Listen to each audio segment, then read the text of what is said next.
நம்ம ஸ்கூல்லலாம் நம்மளை பிள்ளைங்கள் வந்து சிலம்பம் பண்ணுகிற பிள்ளைகளாக மாறிடும். அப்படி தானா? அசால்ட்டாக ஸ்டேஜை ஹேண்டில் பண்ணுகிற ஒரு பெரிய நிகழ்ச்சியவே ஹோஸ்ட் பண்ணுகிற பிள்ளைகளாக நம்ம பிள்ளைங்க மாறணும். அல்லேலூயா.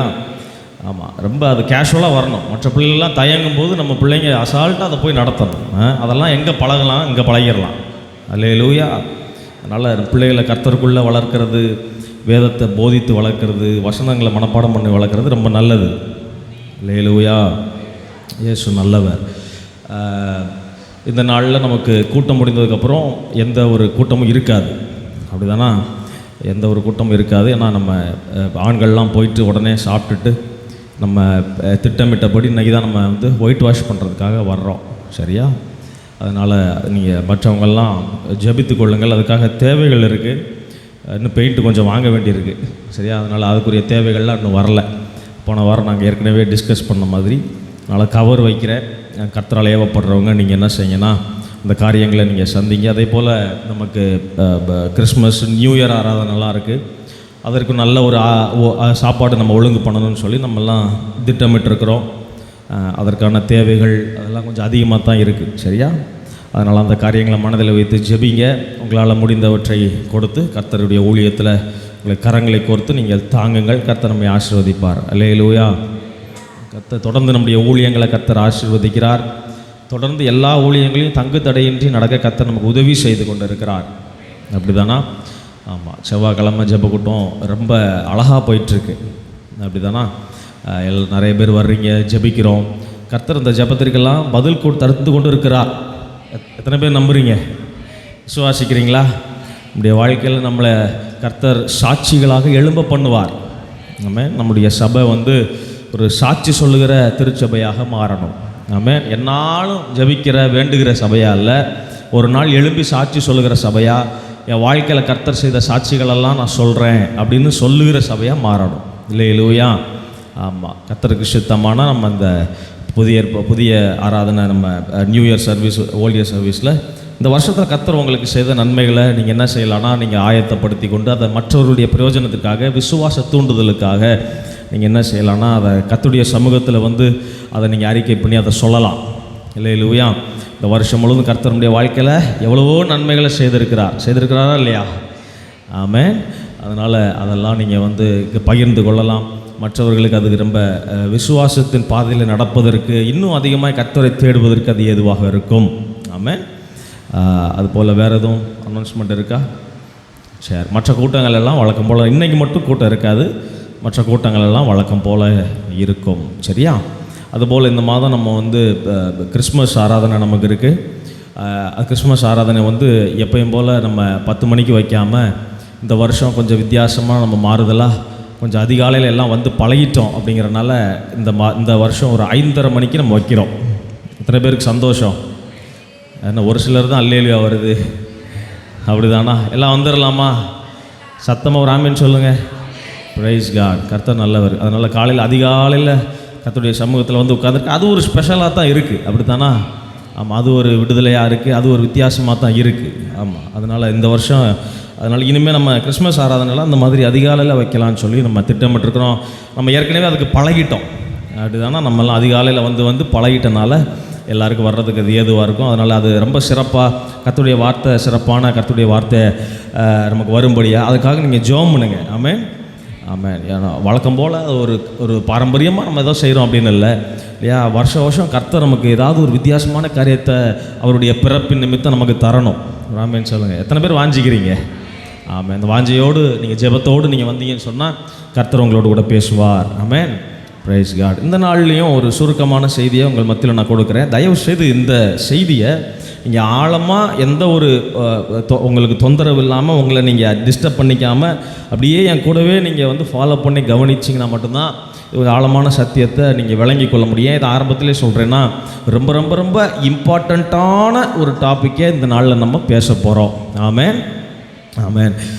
இந்த டாப்பிக்கை நம்ம நல்லா உட்வாங்கி கொண்டு, நம்ம புரிந்து கொண்டு இதை நம்ம வந்து வாழ்க்கையில் செயல்படுத்த தொடங்கணும்னு சொன்னால் நம்முடைய வாழ்க்கை தரமே வேறு மாதிரி மாறிடும். எத்தனை பேருக்கு ஆசை இருக்குது? அதே போல் சபையின் தரம் வேறு மாதிரி மாறிடும். தயவுசெய்து இந்த செய்தியை என் கூட ஃபுல்லாக நீங்கள் என்ன பண்ணுங்கன்னா ட்ராவல் பண்ணி உங்கள் சிந்தையை சதற விடாமல் உங்களுடைய கவனத்தை என் பக்கம் திருப்பும்படியாக உங்களை ரொம்ப தாழ்மையோடு நான் கேட்குறேன். 2 நாளாகமம் புஸ்தகம் 7வது அதிகாரம் 14வது வசனம். 2 நாளாகமம் 7வது அதிகாரம் 14வது வசனம்.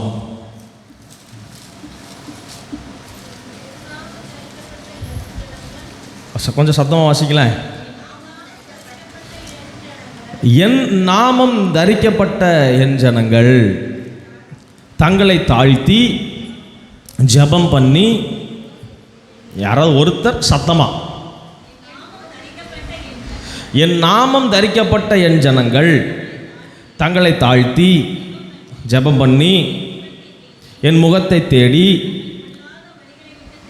தங்கள் பொல்லாத வழிகளை விட்டு திரும்பினால் அப்பொழுது பரலோகத்தில் இருக்கிற நான் கேட்டு அவர்கள் பாவத்தை மன்னித்து அவர்கள் தேசத்திற்கு க்ஷேமத்தை கொடுப்பேன்.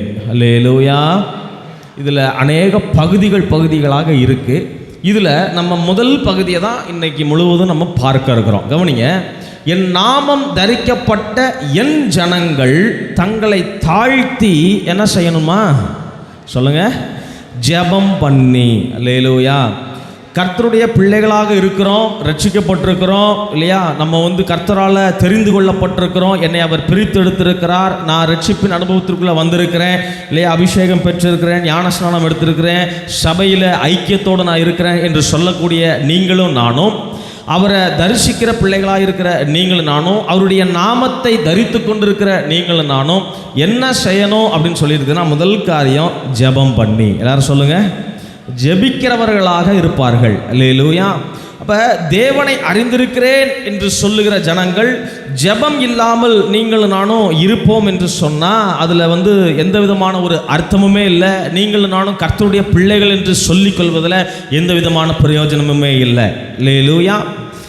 நல்ல கவனிங்க. நம்முடைய விருப்பப்படி நம்ம இஷ்டப்படி ஜெபிக்கலாம், நம்முடைய விருப்பப்படியெல்லாம் நம்ம ஜெபிக்கலாம் அப்படின்னு இந்த வேதம் நமக்கு போதிக்கலை. அப்படிதானா? இந்த நாளில் அதை தான் நம்ம கவனிக்க இருக்கிறோம். கவனிங்க, ஒரு வசனத்தை வாசிங்க. லூக்கா எழுதின சுவிசேஷம் 11வது அதிகாரம் 1வது வசனம். லூக்கா 11வது அதிகாரம் 1வது வசனம். அவர் ஒரு இடத்தில் ஜெபம் பண்ணி முடித்த பின்பு அவருடைய சீஷரில் ஒருவன் அவனை நோக்கி, ஆண்டவரே, யோவான் தன் சீஷருக்கு ஜெபம் பண்ண போதித்தது போல நீரும் எங்களுக்கு போதிக்க வேண்டும் என்றான். எல்லாரும் சொல்லுங்க, என்ன கேட்டா சொல்லுங்க? போதிக்க வேண்டும் என்றான். அதாவது சீஷர் ஒருத்தர் சொல்றான், யோவான் எங்களுக்கு ஒரு ஜெபத்தை சொல்லி கொடுத்துருக்கிறாரு, எங்களுக்கு எப்படி ஜெபிக்கணும்னு ஒரு பேட்டர்ன் எங்களுக்கு வைத்து கொடுத்துருக்கிறாரு, அதுபோல நீரும் எங்களுக்கு என்ன செய்யுங்கன்னா ஜெபத்தை சொல்லி கொடுங்க. அல்லேலூயா. நல்லா கவனிங்க. அவருடைய சீஷர்கள் எல்லாருமே யூத மார்க்கத்தை சேர்ந்தவர்கள். இந்த யூத மார்க்கத்தில் இந்த ஜெபம் அப்படிங்கிறது ஒரு இன்றியமையாத ஒன்றாக, அவருடைய வாழ்க்கையில் இன்றியமையாத ஒன்றாக, வாழ்க்கையாக ஒட்டி கொண்ட ஒரு காரியமானது இந்த ஜெபமானது. சரியா? ஒருத்தவங்க சொல்லிக் கொடுக்கணும்னு அவசியம் இல்லை. கவனிக்கிறீங்களா? யூத மார்க்கத்தில் பொதுவாகவே இந்த ஜெபம் அப்படிங்கிறது உங்களுடைய வாழ்க்கையிலேயே ஒரு இன்றைய, எப்படி நம்ம 3 வேளை சாப்பிட்றோமோ அதே போல் தான் 3 வேளை அவங்க குறைந்தது 3 வேளையாக என்ன பண்ணுவாங்கன்னா ஜெபிப்பாங்க. அப்படிதானா? நீங்கள் தானியேலுடைய வாழ்க்கையில் நீங்கள் அதை பார்க்கலாம் இல்லையா? அவன் எத்தனை வேளை ஜெபிக்கிறவனாக இருந்தான்? ஆமாம், 3 வேளை அவன் ஜெபிக்கிற அந்த பழக்கமுடையவனாக இருந்தான். வேதத்தில் நிறைய எக்ஸாம்பிள் சொல்ல முடியும் இல்லையா? அன்னாள் தேவாலயத்தில் தரித்திருந்தாள், ஜெபித்து கொண்டிருந்தாள் அப்படிங்கிறத நம்ம பார்க்குறோம். சினகாக் இல்லையா? அதில் கூடி அவர்கள் என்ன பண்ணாங்கன்னா ஜெபித்தார்கள். இப்படி அநேக இடங்கள்ல இந்த ஜெபத்தை குறித்து இந்த யூத மார்க்கத்தில் இருக்கிறவர்கள் அந்த ஜெபத்தில் அவர்கள் தரித்திருக்கிறது, ஜெபத்திற்கு முக்கியத்துவம் கொடுக்குற அந்த பழக்கமுடையவர்களாக இருக்கிறத நீங்கள் அநேக இடங்களில் உங்களால் பார்க்க முடியும். கவனிக்கிறீங்களா? ஆனால் கவனிங்க, ஆனால் இவங்க ஆண்டவர்கிட்ட கேட்குறாங்க. சீஷர்களில் ஒருத்தன் கேட்குறான், என்ன சொல்கிறான்னா, ஆண்டவரே, எங்களுக்கு ஜெபம் பண்ண சொல்லி கொடுங்க. என்ன கேட்குறான்? ஜெபம் பண்ண சொல்லி கொடுங்க. அப்போ அர்த்தம் என்ன அப்படின்னா, இயேசு ஜெபித்த ஜெபம் சற்று வித்தியாசமான ஒரு ஜெபமாக இவர்கள் கண்களில் பட்டது. அப்படிதானா? ஏதோ ஒரு வித்தியாசம் தெரியுது. நம்மளும் காலங்காலமாக ஜெபிக்கிறோம், இல்லையா? நம்ம யூத மார்க்கத்தில் பிறந்து வளர்ந்ததுனால நமக்கு சொல்லி கொடுக்கப்பட்ட ஜெபத்தில் எப்படியோ ஜெபிச்சுட்டு தான் இருக்கிறோம். ஆனால் இவர் ஜெபிக்கிற ஜெபத்தில் ஏதோ ஒரு வித்தியாசம் இருக்குதே அப்படின்னு தெரிந்து கொண்டனால தான் அவன் கேட்குறான், யோவான் எங்களுக்கு சொல்லி கொடுத்த சீஷருக்கு ஜெபம் பண்ணி எங்களுக்கு சொல்லி கொடுத்த போதித்தது போல இப்போ நீங்கள் என்ன பண்ணுங்க, உங்களுடைய பேட்டர்னை எங்களுக்கு சொல்லிக் கொடுங்க. அப்படின்னா என்ன அர்த்தம்னா டீச்சர்ஸ் இல்லையா? ஆங்கில பைபிளில் டீச்சர்ஸ் அப்படின்னா எங்களுக்கு கற்றுத்தாங்க அப்படின்னு இருக்கு. அப்படிதானா? அப்போ ஒரு மனிதன் ஒரு காரியத்தை கற்றுக்கொள்ள போகிறான் இல்லையா, போதிக்கப்பட போகிறான் அப்படின்னு சொன்னால், கற்றுக்கொள்வது என்பது ஏதோ ஒரு நிலையில் நின்று விடுவதோ ஒரு நிலையில் முற்று பெறுவதோ அல்ல. அது ஒரு ப்ராக்ரெசிவாக, அது தொடர்ச்சியாக அது முன்னேறி கொண்டே இருக்கும். எத்தனை பேருக்கு நான் சொல்கிறது புரியுது? அப்படிதானா? உதாரணத்துக்கு பாருங்கள், நம்முடைய பிள்ளைகளை பள்ளியில் சேர்க்குறோம், எல்கேஜியில் நம்ம சேர்க்குறோம் இல்லையா? எல்கேஜியில் அவங்க சேர்க்கும்போது இந்த ஏபிசிடிலாம் சொல்லித்தர்றாங்க. ஒரு 26 லெட்டர் நம்ம படித்த உடனே இல்லையா, அடுத்த வருஷம் நீ ஸ்கூலுக்கே போக வேண்டாம், அதான் 26 லெட்டர் படிச்சிட்டியே, எல்லாம் இங்கிலீஷே முடிஞ்சிருச்சே, அது நீ என்ன அடுத்து நீ படிக்க போகிற அப்படின்னு நம்ம நிப்பாட்டிடுறோமா? சொல்லுங்கள். அடுத்து எங்கே போகிறாங்க? யூகேஜிக்கு அனுப்பிச்சி விட்றோம். அப்படிதானா? யூகேஜிக்கு போய் என்ன பண்ணுறாங்கன்னா வார்த்தைகளை படிக்கிறாங்க, சென்டென்ஸை படிக்கிறாங்க, சென்டென்ஸ் மேக்கிங்கை படிக்கிறாங்க. இப்படி என்ன செய்கிறாங்கன்னா அடுத்த லெவல் போகிறாங்க, கொஞ்சம் ரைம்ஸ் படிக்கிறாங்க. அப்படிதானா? அடுத்த லெவலுக்கு என்ன செய்கிறாங்கன்னா கொஞ்சம் முன்னேறுறாங்க. எத்தனை பேருக்கு புரியுது நான் சொல்கிறது இல்லையா? யூகேஜியோட நிப்பாட்டிடுறோமா? சொல்லுங்கள். அடுத்து ஃபஸ்ட் ஸ்டாண்டர்டாக படிக்கிறாங்க, 12th வரைக்கும் 12 வருஷம் நீ போய் படித்ததெல்லாம் போதும், நீங்கள் வீட்டில் இரு, அதுக்கப்புறம் உனக்கு படிப்பு தேவையில்லை, எல்லாம் படித்து முடிச்சாச்சு அப்படி நிப்பாட்டிடுறோமா? சொல்லுங்கள். 12 வருஷம் படித்தாலும் கூட அடுத்து என்ன செய்கிறோம் இல்லையா, காலேஜ் போ இல்லையா, அங்கே போ இங்கே போ அப்படின்னு சொல்லி நம்ம என்ன செய்கிறோம்னா அடுத்தடுத்த நிலைகளுக்கு நம்ம என்ன செய்கிறோம்னா நம்முடைய பிள்ளைகளை ட்ரெயின் பண்ணுறோம், அடுத்தடுத்த நிலைகளுக்கு போகும்படியாக நம்ம பிள்ளைகளை முந்துகிறோம். அப்படிதானா? வாழ்க்கையில் படிப்புங்கிறது முன்னேறிக்கிட்டே சொல்லுங்கள் போயிட்டே இருக்குது. அப்படிதானா? அதே போல தான் இந்த ஜெபத்திலையும் அநேக நிலைகள் உண்டு.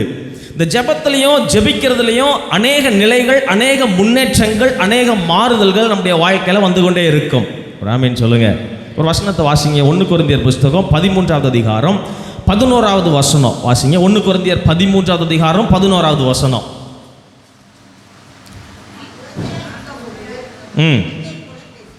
நான் குழந்தையாக இருந்தபோது எப்படி பேசினேன் சொல்லுங்க? குழந்தையை போல பேசினேன், குழந்தையை போல சிந்தித்தேன், குழந்தையை போல யோசித்தேன். நான் புருஷனான போதோ குழந்தைக்கு ஏற்றவைகளை நான் என்ன பண்ணிட்டேன், இன்னும் என் கூடவே நான் கூட்டு வரல, இன்னும் நான் அதை ஃபாலோ பண்ணிட்டே இல்லை, நான் ஒழித்து விட்டேன். அல்லேலூயா.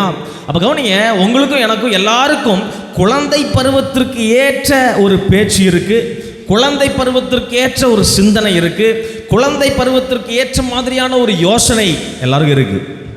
அப்படிதானா? ஆனால் என்னைக்கு நம்ம பாருங்க புருஷனாக மாறுறோமோ இல்லையா, என்னைக்கு நம்ம முதிர்ச்சி அடைகிறோமோ, குழந்தைக்கு ஏற்றவைகள் எல்லாவற்றையும் நீங்களும் நானும் கொஞ்சம் கொஞ்சமாக நம்மளை அறியாமலேயே ஒழிக்க ஆரம்பிக்கிறோம். அப்படிதானா? குழந்தைல பேசிக்கிட்டு இருக்கிற மாதிரி நம்ம வளர்ந்ததுக்கு அப்புறமும் பேசினா நம்மளை என்ன சொல்லும் இந்த சமுதாயம்? சொல்லுங்க, நீங்கள் பேசுங்களேன். குழந்தையா இருக்கிற மாதிரி நல்லா வளர்ந்ததுக்கு அப்புறமும் நம்ம என்ன பண்ணோம்னா வெளி இடத்துல போகும்போதெல்லாம் நம்ம பேசிகிட்டு இருக்கிறோம், நம்முடைய நடவடிக்கைகள், சிந்தைகள், யோசிக்கிறது அப்படியே குழந்தை மாதிரியே அப்படி இருந்துச்சுன்னா என்ன சொல்லுவாங்க? சொல்லுங்க, பைத்தியம்ன்றாங்க. அப்படிதானா? ஆனால் குழந்தையா இருக்கும்போது இல்லையா, நல்லா அடேங்கப்பா எவ்வளவு அழகா இது மழலை மொழியில் பேசுது, சுட்டித்தனம் பண்ணுது அப்படின்னு என்ன செய்வாங்க? கொஞ்சம் அதே வாய்கள் தான் என்ன செய்யும், வளர்ந்ததுக்கப்புறமா நம்ம அதே மாதிரி இருந்தா சொல்லுங்க இல்லையா, பைத்தியம்னு சொல்லும். அப்படிதானா? அப்போ குழந்தையா இருக்கும்போது இதெல்லாம் நான் பண்ணேன், குழந்தை போல பேசினேன், சிந்தித்தேன், யோசித்தேன். ஆனால் புருஷனான போதோ குழந்தைக்கேற்றவர்களை ஒழித்து விட்டேன். நல்லா கவனிங்க, ஆவிக்குரிய வாழ்க்கையில் கூட குழந்தையாய் ஆரம்பிக்கிற அல்லது குழந்தைக்கு இருக்கிற அந்த சுபாவத்தோடு ஆரம்பிக்கிற ஒரு ஸ்டேஜ், ஒரு நிலை கூட நம்முடைய ஆவிக்குரிய வாழ்க்கையில் இருக்குது இல்லையா? நீங்கள் 1 பேதுரு 2வது அதிகாரம் எடுத்து வாசிக்க வேண்டாம். 2வது அதிகாரத்தில் வாசிக்கிறோம், புதிதாய் பிறந்த குழந்தை போல ஞானப்பாலாகிய திருவசனத்தின் மேலே வாஞ்சையாக இருக்கிறீர்கள் இல்லையா, இருக்கிறோம் அப்படின்னு சொல்லி வாசிக்கிறோம். அந்த இடத்துல அப்படி போடப்பட்டிருக்குது, கவனிக்கிறீங்களா? அப்போ வளர்ச்சி அப்படின்னா என்ன இல்லையா? நான் வளர்ந்துறேன் இல்லையா, என் வாழ்க்கையில் வளர்ச்சின்னு ஒன்று இருக்குது அப்படின்னா என்ன? எபிரேயர்கள் நிருபம் 5வது அதிகாரம் 12வது வசனம் வாசிங்க, சத்தமாக வாசிங்க. எபிரேயர் 5வது அதிகாரம் 12வது வசனம். காலத்தை பார்த்தால் போதகராய் இருக்க வேண்டிய உங்களுக்கு தேவனுடைய வாக்கியங்களின் மூல உபதேசங்களை நான் அகைன் அண்ட் அகைன் உங்களுக்கு நான் உபதேசிக்க வேண்டியதாக இருக்கிறது. நீங்கள் பலமான ஆகாரத்தை அல்ல, பாலை உண்ணத்தக்கவர்களாக ஆனீர்கள். அல்லேலூயா. இல்லையா? அந்த இடத்துல சொல்கிறாரு, நீங்கள் பேசுகிற விதம், சிந்திக்கிற விதம் எல்லாமே இல்லையா, நீங்கள் வந்து போதகராக இருக்க வேண்டிய நீங்கள் என்ன எப்படி இருக்கிறீங்கன்னா, உங்களுக்கு நான் மறுபடியும் நான் என்ன பண்ணுறேன்னா, நான் பலமான ஆகாரம் கொடுக்கணும்னு நினைக்கிறேன், ஆனால் நீங்கள் எப்படி இருக்கிறீங்கன்னா பாலை உண்ணத்தக்கவர்களாக இருக்கிறீர்கள். அப்போ பாருங்கள், நீங்கள் பேசுகிற விதம் மாறணும் இல்லையா, நம்முடைய சிந்திக்கிற விதம் மாறணும், வளர வளர நம்முடைய யோசிக்கிற விதம், இன்னும் சொல்லப்போனால் நம்மளோட சாப்பிட்ற விதம் கூட சொல்லுங்கள் நாளுக்கேற்ற மாதிரி காலத்திற்கேற்ற மாதிரி மாறணும். அப்படி தானே? சின்ன பிள்ளையாக இருக்கும்போது பாருங்கள், பால் அடித்து பால் புட்டியில் வச்சு கொடுத்தோம் அப்படின்னா அது எதை பற்றியும் யோசிக்காது, கண்ணை மூடிட்டு கட்ட கட்ட கட்ட கட்ட கடன். ஏன்னா அந்த பால் டப்பாக்குள்ளே ஏதாவது தூசி இருக்கா இல்லையா, ஏதாவது வேறு ஏதாவது நான் குடிக்கக்கூடாதது ஏதாவது இருக்கா அப்படின்னு ஏதாவது யோசித்து கொடுக்குமா? யோசிக்காது இல்லையா? அது சாப்பிட்டு கண்ணை மூடிட்டு என்ன செய்யும்னா கொடுக்குறதெல்லாம் குடிச்சு கட கட கட கடன்னு குடிச்சு முடிச்சிடும். ஆனால் நல்லா வளர்ந்ததுக்கப்புறம் பாருங்கள் இல்லையா, நல்லா வளர்ந்த பையனுக்கு ஒரு பிரியாணியை போட்டு பிளேட்டில் வைங்க, அந்த பிரியாணியில் அவன் பார்த்த உடனே இல்லையா முதல்ல அவன் எடுத்து வைக்கிறதுக்குன்னு சில காரியங்கள் அதில் இருக்கும் இல்லையா. பிரியாணி போட்ட உடனே எப்படி பாலை அவன் சின்ன வயசில் அள்ளி தட்டினானோ அது மாதிரி மொத்த பிரியாணி உள்ளே போயிருதா?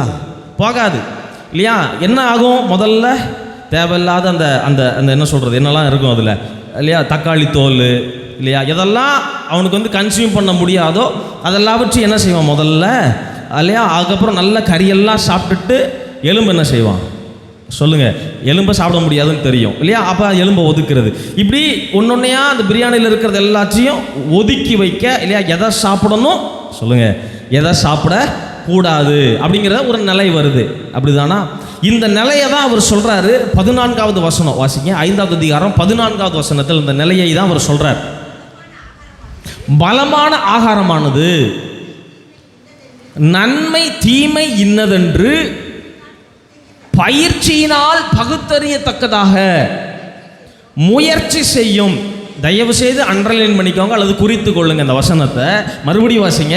பலமான ஆகாரமானது நன்மை தீமை இன்னதென்று பயிற்சியினால் பகுத்தறியத்தக்கதாக முயற்சி செய்யும் ஞானோந்திரியங்களுடையவர்களாகிய பூரண வயதுள்ளவர்களுக்கே தகும். குழந்தைக்கு தகாது இல்லையா, அவர் தான் சொல்ல வர்றார். குழந்தைக்கு அது தகாது. எது தகாதுன்னா எது நல்லது எது கெட்டது அப்படின்னு வகையறுக்க குழந்தைக்கு தகாது.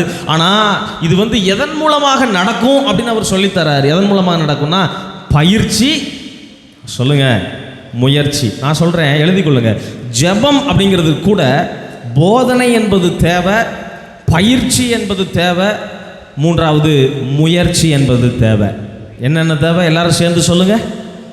போதனை தேவை, பயிற்சி தேவை, முயற்சி தேவை. இதை தெரிஞ்சாதான் ஒரு மனுஷனுடைய ஜெபம் கூட பாருங்க, குழந்தையை போல ஜெபிக்கிறத அவன் விட்டுட்டு புருஷனை போல ஜெபிக்க ஆரம்பிக்கிறான். அப்படிதானா? இத்தனை பேருக்கு ஆசை இருக்கு, ராமேன்னு சொல்ல மாட்டீங்களே. அல்லேலூயா. இல்லையா? நான் புருஷனை போல ஜெபிக்கணும்னு சொன்னால் இந்த 3 காரியம் நமக்கு தேவை. என்ன தெரியுமா? ஒன்று போதனை, எப்படி ஜெபிக்கணும்னு நமக்கு தெரியணும், அந்த போதனை நமக்கு வேணும். 2வது நான் என்ன செய்யணும்னா அதுக்கு பயிற்சி பண்ணணும். 3வது பயிற்சி பண்ணதை என்ன செய்யணும்? முயற்சி செய்யணும். அப்போ தான் நீங்களும் நானும் எப்படி ஆகணும் அப்படின்னு சொன்னால் அவர் சொல்கிறாரு, பூரண வயதுள்ளவர்களாக அல்லது முதிர்ச்சி அடைந்தவர்களாக நீங்களும் நானும் ஜெபத்தில் மாறுவோம். அல்லேலூயா. நல்லா கவனிங்க, இந்த ஜெபத்தில் பல நிலைகள் உள்ளது அப்படின்னு ஆரம்பத்தில் சொன்னேன். அப்போஸ்தலனாகிய பவுல், நீங்கள் அவருடைய ஜெபங்கள் நீங்கள் எடுத்து பார்த்தீங்கன்னா, அவர் வந்து ரட்சிக்கப்பட்ட நாளில் இருந்தே அவர் என்ன பண்ணுறாருன்னா நல்ல ஒரு ஜெபிக்கிறவராக அவர் இருந்தார். ரட்சிக்கப்பட்ட நாளில் இருந்தே அவர் ஜெபிக்கிறவராக தான் காணப்படுறார். அப்போஸ்தலர் நடபடிகள் 9வது அதிகாரம் 11வது வசனத்தில் ஆண்டவரே அவரை குறித்து சொல்லுகிற ஒரு வசனம் அந்த இடத்துல இருக்குது பாருங்க. அவர் ஆண்டவரே சாட்சி கொடுக்கிறார். அப்பொழுது கர்த்தர், நீ எழுந்து, கவனிங்க, அனனியாவை பார்த்து ஆண்டவர் சொல்றார், இந்த வார்த்தையை சொல்றார். கவனிங்க. நேர்த்தெரு என்று சொல்லப்பட்ட தெருவுக்கு போய் 9:11 சவுல் என்கிற ஒருவனை தேடு, அவன் இப்பொழுது தூங்கி கொண்டிருக்கிறான். அப்படியா போட்டிருக்குது? சொல்லுங்க, என்ன போட்டிருக்குது? அவன் இப்பொழுது ஜெபம் பண்ணி கொண்டிருக்கிறான். கவனிக்கிறீங்களா? அவனை கொடுத்து சாட்சி வருது இல்லையா? கர்த்தரே சொல்றார், அனனியா சொல்றாரு, அவன் இப்போ என்ன பண்ணிட்டு இருக்கிறான்?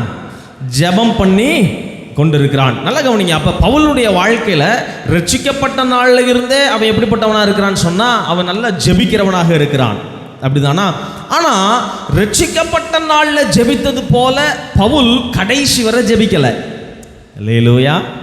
ரட்சிக்கப்பட்டதுல இருந்து அவன் ஜெபிக்கிற சுபாவத்துல தான் இருக்கிறான். ஆனா பவுலுடைய ஜெபத்தை தான் இந்த நாள்ல நம்ம பார்க்க போறோம். ஆனா ரட்சிக்கப்பட்ட போது அவன் எப்படி ஜெபித்தானோ அதே போல அவனுடைய வாழ்க்கை முழுவதும் அவன் ஜெபித்தவனாக இல்லை. அல்லேலூயா. நல்லா கவனிங்க. இயேசு சொல்றாரு, இப்பொழுது அவன் என்ன செய்து கொண்டிருக்கிறான்? சொல்லுங்க, ஜெபம் பண்ணி கொண்டிருக்கிறான்.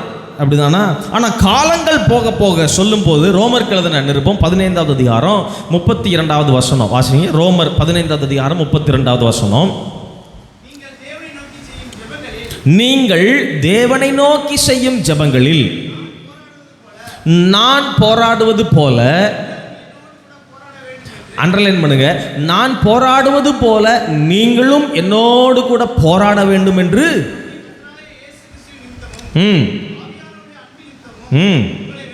உங்களை வேண்டிக் கொள்ளுகிறேன்.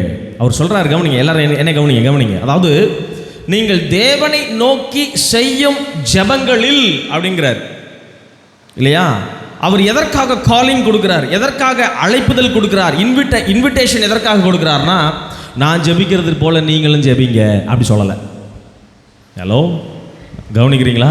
அவர் சொல்றார், அப்போஸ்தலனாகிய பவுல் சொல்றார், நான் ஜெபிக்கிறேன் அதே மாதிரி நீங்களும் ஜெபிங்க அல்லது ஜெபத்தில் தரித்திருங்கன்னு சொல்லலை. அவர் என்ன ரொம்ப தெளிவாக அந்த இடத்துல சொல்றாருன்னு கவனிங்க. நான் போராடுவது போல, சொல்லுங்க எல்லாரும் சத்தமா சொல்லுங்க, நான் போராடுவது போல நீங்களும் என்னோட கூட போராட வேண்டும் என்று நான் உங்களை அழைக்கிறேன். அல்லேலூயா. அப்ப பவுலுடைய வாழ்க்கையில ஜெபம் என்னவா மாறிடுச்சு அப்படின்னா, அது ஒரு போராட்டமா மாறிடுச்சு. அப்படிதானா? நல்லா கவனிங்க. ஒரு குழந்தைய நம்ம போராட அனுப்ப மாட்டோம் இல்லையா? போராடுறதுக்கு குழந்தைய போராடுறதுக்கு அனுப்புவோமா? அனுப்ப மாட்டோம் இல்லையா? அதற்கு தேவையானதெல்லாம் நம்ம என்ன செய்வோம்னா கொடுப்போம், சந்திப்போம் இல்லையா? தேவைகளை சந்திப்போம். ஆனால் ஒரு குழந்தைய தனியாக நம்ம என்ன செய்வோம்னா போராட நம்ம அனுப்ப மாட்டோம். ஆனால் ஆவிக்குரிய வாழ்க்கையில் பாருங்க, குழந்தையா இருக்கிறவன் ஜெபம் பண்ணி கொண்டே தான் இருப்பான். எத்தனை பேர் கவனிக்கிறீங்க இல்லையா? முதிர்ச்சி அடைந்தவர்கள் அல்லது புருஷனானவன் மட்டும்தான் போராடுவான். எத்தனை பேருக்கு புரியுது நான் சொல்றது? ராமேன் சொல்லுங்க. அல்லேலூயா. குழந்தையா இருந்து கொண்டே இருந்தோம்னா நீங்கள் நானும் ஜெபித்து கொண்டே இருக்கலாம், தப்பு இல்லை இல்லையா? பால் குடிச்சுக்கிட்டே இருக்கிறது தப்பு இல்லை. ஆனால் பிரியாணி சாப்பிட பழகணும். அல்லேலூயா. பவுல் சொல்றாரு, நான் ஜெபிச்சுக்கிட்டே இருக்கிற மாதிரி நீங்களும் ஜெபம் பண்ணுங்க அப்படின்னு அவர் காலிங் பண்ணல. அவருடைய காலிங் எப்படி இருக்குன்னா, நான் ஜெபத்தில் என்ன பண்ணுறேன்னா நான் போராடுறேன், அதே போல் நீங்களும் என்ன பண்ணுங்க, போராட வாங்க, என் கூட சேர்ந்து நீங்களும் போராட வாங்க. அல்லேலூயா. நல்லா கவனிங்க. இந்த போராடுவது அப்படின்னா எதற்காக போராடணும், எதற்காக போராடுவாங்க? பொதுவாக போராடுறது அப்படின்னா, பொதுவாக ஒரு போராடுவது அப்படின்னா எதற்காக நம்முடைய வாழ்க்கையில் போராடுவாங்க அப்படின்னா ஒரு 3 காரியங்களுக்காக போராடுவாங்க. எழுதி கொள்ளுங்க. முதல் காரியம், ஜெயிக்கணும் அப்படின்னு விரும்புகிறவன் போராடுவான். எத்தனை பேர் ஒத்துக்கொள்றீங்க? அப்படிதானா? ஜெயிக்கணும்னு ஒருத்தனுக்கு யாருக்கு விருப்பம் இருக்கோ அவன் என்ன செய்வான், எப்படியாவது இந்த எக்ஸாம்பிள் நான் ஜெயிக்கணும், எப்படியாவது இந்த பிஸ்னஸில் நான் ஜெயிக்கணும் அப்படின்னு சொல்கிறவன், அவனுக்குள்ள என்ன குணம் இருக்குன்னா ஒரு போராட்ட குணம் எப்பவுமே இருந்துகிட்டே இருக்கும் இல்லையா? சாதாரணமாக படிக்கிறவனுக்கும் நான் ஜெயிச்சே ஆகணும் அப்படின்னு படிக்கிறவனுக்கும் ரொம்ப வித்தியாசம் உண்டு இல்லையா? அதே மாதிரி தொழிலை நடத்துகிறவர்களை பாருங்களேன், வந்தது வரட்டும் அப்படின்னு நடத்துகிற தொழிலுக்கும் இல்லையா, இந்த தொழிலில் இந்த ஏரியாவில் நான் தான் கிங்காக இருக்கணும் அப்படின்னு நினச்சி தொழில் பண்ணுறவனுக்கு வித்தியாசம் உண்டு. எத்தனை பேருக்கு புரியுது நான் சொல்கிறது? அப்படிதானா? இவனுக்குள்ளதான் என்ன இருக்கும்னா அந்த போராட்டத்தின் குணம் இருக்கும். ஜெயிக்கணும்னு நினைக்கிறவன் போராடுவான். 2வது எழுதி கொள்ளுங்க, விசேஷமானது இருக்குமானால் அவன் என்ன செய்வான்னா போராடுவான் இல்லையா? விசேஷமானது எனக்கு கிடைக்குமானால், சிறந்தது எனக்கு கிடைக்குமானால் இல்லையா, வித்தியாசமானது எனக்கு கிடைக்குமானால் ஒருத்தன் போராடுவான். நல்லா கவனிங்க. ஒரு உதாரணம் சொல்கிறேன் பாருங்களேன். இந்த ரேஷன் கடையில் பாருங்கள், வழக்கமாக என்ன செய்வாங்கன்னா எப்பொழுதும் போடுற கெரோசின் இல்லையா, பாம் ஆயில், அந்த சொல்லுங்கள் பருப்பு, இதெல்லாம் எண்ணெய், சீனி இதெல்லாம் கொடுப்பாங்க. அன்றைக்கெல்லாம் பார்த்தீங்கன்னா எந்த விதமான சலசலப்பு எதுவும் இருக்காது. நீட்டாக லைனாக போய் நின்றுட்டு அமைதியாக வாங்கிட்டு கொடுக்குறத வாங்கிட்டு போயிட்டே இருப்பாங்க இல்லையா. எப்போ இந்த சலசலப்பு, எப்போ இந்த பரபரப்பு இல்லையா, தள்ளுமுள்ளு இதெல்லாம் எப்போ இருக்கும் அப்படின்னு சொன்னால், என்னைக்கு அந்த ரேஷன் கடையில் 2000 ரூபா கொடுக்குறோன்னா அப்போ இருக்கும். எத்தனை பேர் கவனிச்சிருக்கீங்க இல்லையா? அதே ரேஷன் கடை தான், அதே மக்கள் தான் இல்லையா, போடுறவனும் அவன் தான், அதே ஆள் தான். ஆனால் இந்த தள்ளுமுள்ளு, இந்த போராட்டம் இல்லையா, அந்த போய் சண்டை போடுறது, முட்டுறது இல்லையா, முந்துறது எதுக்குன்னா, அங்கே என்ன கிடைக்குது எனக்கு இது நாள் வரைக்கும் எனக்கு கிடைக்காது, வருஷத்துக்கு ஒருக்க தான் கிடைக்கும். என்ன கிடைக்குதுன்னா, வித்தியாசமானது எனக்கு கிடைக்குது, ஒரு விசேஷமானது எனக்கு கிடைக்குது அப்படின்னு சொல்லும்போது அங்கே என்ன நடக்கும்னா ஒரு போராட்டம் நடக்கும். எத்தனை பேருக்கு புரியுது? அல்லேலூயா. மூணாவது காரியம் எழுதி கொள்ளுங்க. அதாவது ஒரு காரியம் உச்சிதமாய் இருக்கும்போது, மேன்மையானதாக ஒரு காரியம் இருக்கும்போது நாம் அதற்காக போராடுவோம். அப்படிதானா? மேன்மையான காரியங்களை நாடும்போது, மேன்மையான காரியங்கள் எனக்கு வேணும் அப்படின்னு நம்ம நினைக்கும் போது, உன்னதமான காரியங்களை நம்ம அடையணும் அப்படின்னு நினைக்கும் போது இந்த போராட்ட குணம் நமக்குள்ள வரும். கவனிங்க, ஒரு உதாரணம் சொல்கிறேன் இல்லையா. அதாவது நம்ம ஊரில் பாருங்கள், எத்தனையோ ஸ்கூல் இருக்குது, எத்தனையோ காலேஜ் இருக்குது இல்லையா, எவ்வளவோ காலேஜ் இருக்குது. எல்லா காலேஜும் எல்லா ஸ்கூலும் விளம்பரம் போட்டு கூவி கூவி என்ன செய்கிறாங்க, நம்மளை கூப்பிடுறாங்க இல்லையா. அட்வர்டைஸ்மெண்ட் போட்டு செலவு பண்ணி நோட்டீஸ் அடித்து என்னெல்லாமோ பண்ணி பேனர்லாம் அடித்து அவங்களுடைய டாப்பர் லிஸ்ட்டெல்லாம் போட்டு என்னெல்லாமோ பண்ணி நம்மளை என்ன பண்ணுறாங்கன்னா, எங்கள் காலேஜுக்கு வாங்க, எங்கள் ஸ்கூலுக்கு வாங்க, எங்கள் காலேஜுக்கு வாங்கன்னு எல்லாரும் என்ன பண்ணுறாங்கன்னா நம்மளை அழைத்து கொண்டே இருக்கிறாங்க. அப்படிதானா? ஆனால் சில காலேஜை நீங்கள் நோட் பண்ணி பாருங்கள், சில கல்லூரிகளை நீங்கள் நோட் பண்ணி பார்த்தீங்கன்னா அவங்க எந்த விதமான விளம்பரமும் போட மாட்டாங்க, எந்த விதமான விளம்பரமும் கொடுக்க மாட்டாங்க. நியூஸ் பேப்பரில் அட்வர்டைஸ்மெண்ட் வராது, அவங்க பேரே வெளியே தெரியாது, எந்த அட்வர்டைஸ்மெண்ட்டுக்கு செலவே பண்ண மாட்டாங்க. ஆனால் அங்கே சீட்டு கிடைக்கிறது படாத பாடாக இருக்கும். கவனிச்சிருக்கீங்களா? அங்கே சீட்டே கிடைக்காது. அவ்வளோ பேர் அங்கே என்ன பண்ணுவாங்கன்னா க்யூவில் நிற்பாங்க இல்லையா. இன்னும் சொல்லப்போனால் சென்னையிலலாம் பாருங்கள், சில பள்ளிகள் இருக்குது. இந்த பள்ளிகளெல்லாம் அந்த பள்ளியில் எல்கேஜிக்கு அட்மிஷன் போடுறதுக்கே ராத்திரி பிளாட்ஃபார்மில் போய் படுத்து கிடப்புறாங்க. பேரண்ட்ஸு ராத்திரி பனியில் போய் பிளாட்ஃபார்மில் போய் படுத்து கிடந்து காலையில் எப்படியாவது இந்த ஸ்கூலில் சொல்லுங்கள் என்ன கிடச்சிடணும், அட்மிஷன் நான் வாங்கிடணும்னு சொல்லி லைனில் இல்லையா. அந்த பள்ளிக்கூடம் பெரிய அளவில் விளம்பரம் பண்ணாது, பெரிய அளவில் அவங்கள வாங்க வாங்கலாம் கூப்பிடாது. ஏன் அப்படி மாதிரி போராடுறாங்க, ஏன் அந்த மாதிரி செயல்படுறாங்க அப்படின்னு சொன்னால், என் பிள்ளையை எப்படியாவது இந்த பள்ளிக்கூடத்தில் போய் தள்ளிட்டேன் அப்படின்னா அவனுடைய வாழ்க்கை என்ன ஆயிரும்னா சொல்லுங்கள், சிறந்த எதிர்காலமாக ஆயிரும். மற்ற எல்லா பள்ளிக்கூடத்திலும் இல்லாத ஒரு மேன்மை இல்லையா, ஒரு பெயர், ஒரு நேம், அல்லது இன்னும் சொல்லப்போனால் நல்ல ஒரு கல்வி, நல்ல கற்றுத்தருகிற ஆசிரியர்கள் இல்லையா, நல்ல குவாலிட்டியான எஜுகேஷன் அந்த பள்ளியில் இருக்குது, மேன்மையான காரியம் அங்கே இருக்குது. அப்படிங்கிறதுனால நான் ராத்திரி பூரா பரவாயில்ல, நான் பிளாட்ஃபார்மில் படுத்து கிடந்தாலும் பரவாயில்ல, என் பிள்ளைக்கு அங்கே ஒரு சீட்டு கிடைக்கணும். கவனிக்கிறீங்களா? இந்த போராட்ட குணம் எங்கே மேன்மையான உச்சிதமான உன்னதமான இடத்தை அடையணும் அப்படின்னு நமக்கு இருக்குதோ அந்த இடத்துல இந்த போராடுகிற குணம் நமக்கு மாறிடும். ஜெபத்தில் கூட பாருங்கள், சாதாரணமாக ஜெபிக்கிறது அப்படின்னு ஒன்று இருக்குது இல்லையா, ஒரு நிலை இருக்குது. சிலது கேட்டும் கிடைக்கும், சொல்லுங்கள், கேட்காமலேயும் சிலது கிடைக்கும். ஆனால் சில காரியங்களுக்கு நீங்கள் போராடினா மட்டும்தான் கிடைக்கும். எத்தனை பேருக்கு புரியுது நான் சொல்கிறது இல்லையா? சாதாரணமாலாம் கிடைக்காது. போராடி மட்டும்தான் நீங்கள் நானும் பெறக்கூடிய சில காரியம் இருக்குது. அப்படிதானா? அப்போ இந்த காலை நேரத்தில் நம்ம ஒரு விஷயத்தை நம்ம படிக்க போகிறோம். என்ன அப்படின்னா, ஜெபத்தில் போராடுறது இல்லையா. ஜெபத்தில் நம்ம போராடி ஜெபிக்கணும் அப்படின்னு சொல்லி என் கூட சேர்ந்து போராடுங்க அப்படின்னு அப்போஸ்தலனாகிய பவுல் ஒரு காலிங் கொடுக்குறாரு சபைக்கு. அப்படின்னா என்ன? ஜெபத்தில் போராடுறதுனா என்ன? இத்தனை பேருக்கு படிக்க ஆசையாக இருக்குது இல்லை? என் கூட தான் இருக்கிறீங்களா? ஃபாலோ பண்ணுறீங்களா? ராமின்னு சொல்லுங்கள். எத்தனை பேருக்கு புரிஞ்சிருக்கு இது வரைக்கும் நான் பேசுனது? அல்லேலூயா. அப்போ இந்த காலை நேரத்தில் ஒரு காரியத்தை நம்ம கற்றுக்கொள்ள இருக்கிறோம். என்ன அப்படின்னா, ஜெபத்தில் போராடுறது அப்படின்னா என்ன? இதை எதில் இருந்து நம்ம கற்றுக்கொள்ள இருக்கிறோம்னா, பவுலனுடைய ஜெபத்திலிருந்தே நீங்களும் நானும் இந்த காலை நேரத்தில் கற்றுக்கொள்ள இருக்கிறோம். பவுலுடைய ஜெபங்கள், அநேக ஜெபங்கள் இந்த வேதத்தில் உண்டு. நிறைய அவர் ஜெபிக்கிறத நீங்களும் நானும் பார்க்கலாம் இல்லையா. அவர் சொல்கிற நிறையா அவர் எழுதின எல்லா நிருபத்திலையுமே நான் வேண்டுறேன், நான் ஜெபிக்கிறேன், நான் வேண்டுகிறேன் அப்படின்னு அவர் சொல்லிக்கொண்டே இருக்கிறத பார்க்கலாம். நல்லா கவனிங்க, இந்த பவுலனுடைய ஒரு குறிப்பிட்ட ஜெபத்தை இந்த காலை நேரத்தில் உங்களுக்கு நான் காண்பிக்க விரும்புகிறேன். சரியா? எவ்வளோ முதிர்ச்சியாக இருக்குன்னு. இதை நீங்கள் பார்த்துட்டீங்க அப்படின்னு சொன்னால், நீங்களும் நானும் எந்த அளவுக்கு எல்கேஜியை விட்டு இன்னும் தாண்டலை அப்படிங்கிறது தெரிஞ்சிடும். ஹலோ, ரைட்டா? பவுலனுடைய இந்த ஜெபத்தை நீங்கள் இன்றைக்கி நம்ம அலசி ஆராய போகிறோம். இதை நம்ம பார்த்தோன்னா நம்ம இன்னும் ஸ்கூலையே தாண்டலை அப்படிங்கிறத நமக்கு அவர் காட்டி கொடுக்குறார். வாசிக்கலாமா? பிலிப்பியர் எழுதின நிருபம் 1ஆம் அதிகாரம் 9-11 வரை வாசிங்க. பிலிப்பியர் 1ஆம் அதிகாரம் 9-11. எல்லாம் எடுத்துட்டிங்களா? தயவுசெய்து டிஸ்பிளே போடுங்க சீக்கிரம். பிலிப்பியர் 1:9. ஓகே, எல்லாம் பாருங்க. மேலும் உத்தமமானவைகளை நீங்கள் ஒப்புக்கொள்ளத்தக்கதாக உங்கள் அன்பானது, அண்டர்லைன் பண்ணுங்க, உங்கள் அன்பானது அறிவிலும் எல்லா உணர்விலும் இன்னும் அதிகமாய் பெருகவும் தேவனுக்கு மகிமையும் துதியும் உண்டாகும்படி இயேசு கிறிஸ்துவினால் வருகிற நீதியின் கனிகளால் நிறைந்தவர்களாகி நீங்கள் கிறிஸ்துவின் நாளுக்கென்று துப்புரவானவர்களும் இடரலற்றவர்களாய் இருக்கவும் வேண்டுதல் செய்கிறேன். அல்லேலூயா. நல்லா கவனிங்க.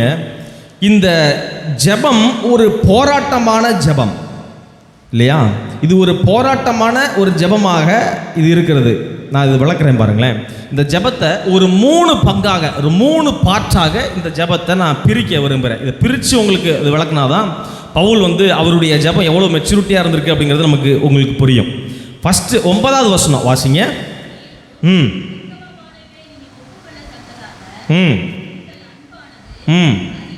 அறிவிலும் உங்கள் அன்பானது அறிவிலும் எல்லா உணர்விலும் இன்னும் அதிகமாய் பெருகவும். அல்லேலூயா. இதில் முக்கியமாக சொல்லணும்னா அவர் ஒரு காரியத்துக்காக ஜெபம் பண்ணுறார். கவனிங்க, நீங்கள் அன்புள்ளவர்களாக இருக்கணும்.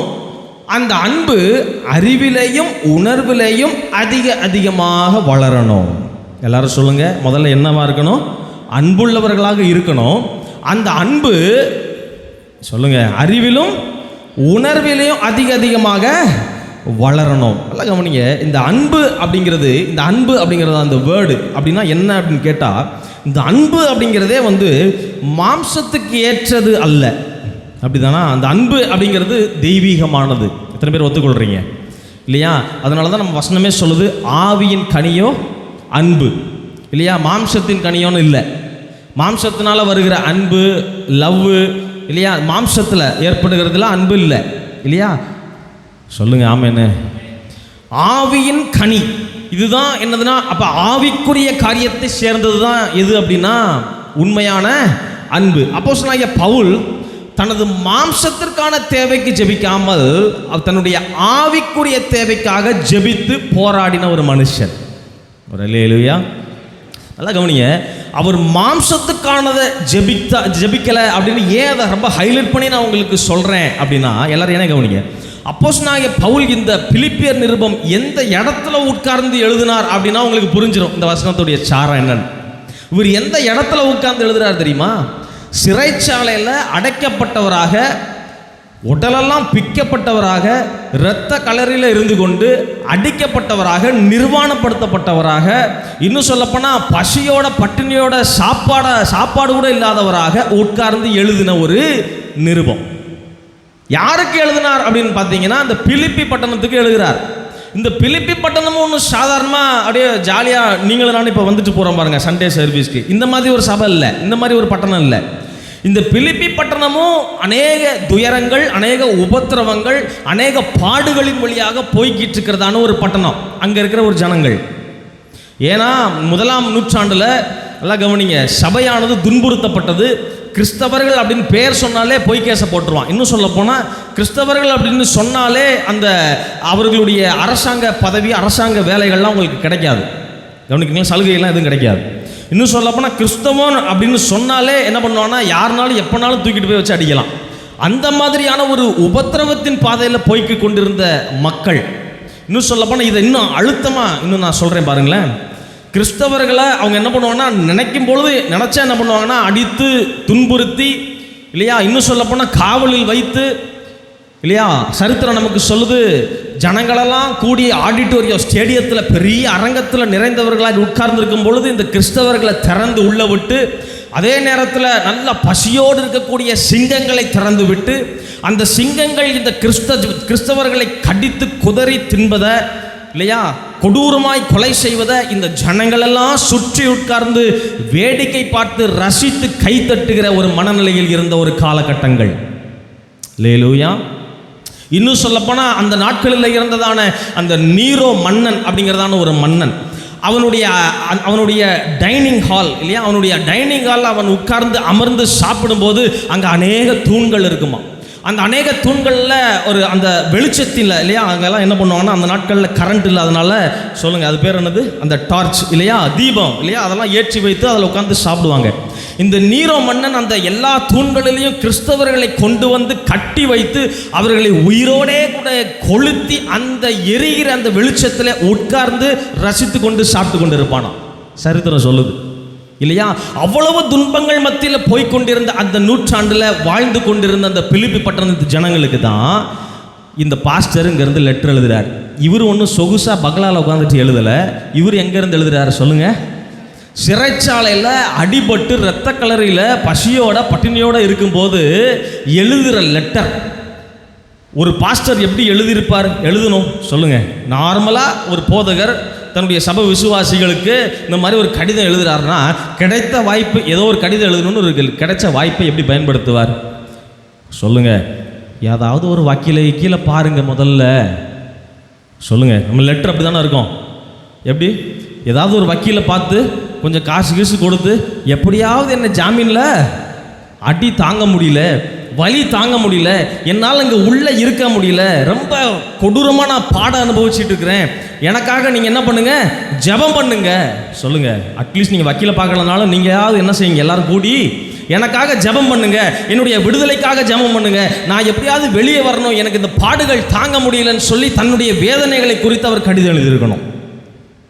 இல்லை இன்னும் ஒரு படி மேலே போவோமே, அட்லீஸ்ட் அவருடைய பாடுகள் இல்லைனாலும் நான் உங்களுக்காக என்ன பண்ணுறேன் சொல்லுங்க, நீங்கள் தைரியமா இருங்க, நானும் கிறிஸ்துவுக்குள்ள நான் என்ன பண்ணுறேன் கொஞ்சம் தைரியமா இருக்கிறேன், நான் எப்படி தைரியமா இருக்கிறேனோ, நான் எப்படி அடிகள் எல்லாம் சகித்து கொண்டு கர்த்தருக்காக நிற்கிறேனோ அதே போல் நீங்களும் என்ன பண்ணுங்க சொல்லுங்க, தைரியமா இருங்க, கொஞ்சம் தைரியமா இருங்க, இதெல்லாம் கொஞ்ச நாள் பாடுதான் இல்லையா, இந்த பாடலாம் நீங்களும் அனுபவிக்கிறது ரொம்ப மேன்மையானது அப்படின்னு தைரியமான வார்த்தைகளை சொல்லி சபையை என்ன பண்ணணும்னா உற்சாகமான வார்த்தையை சொல்லி நான் உங்களுக்காக ஜெபிக்கிறேன் இப்படியாவது சொல்லியிருக்கணும்.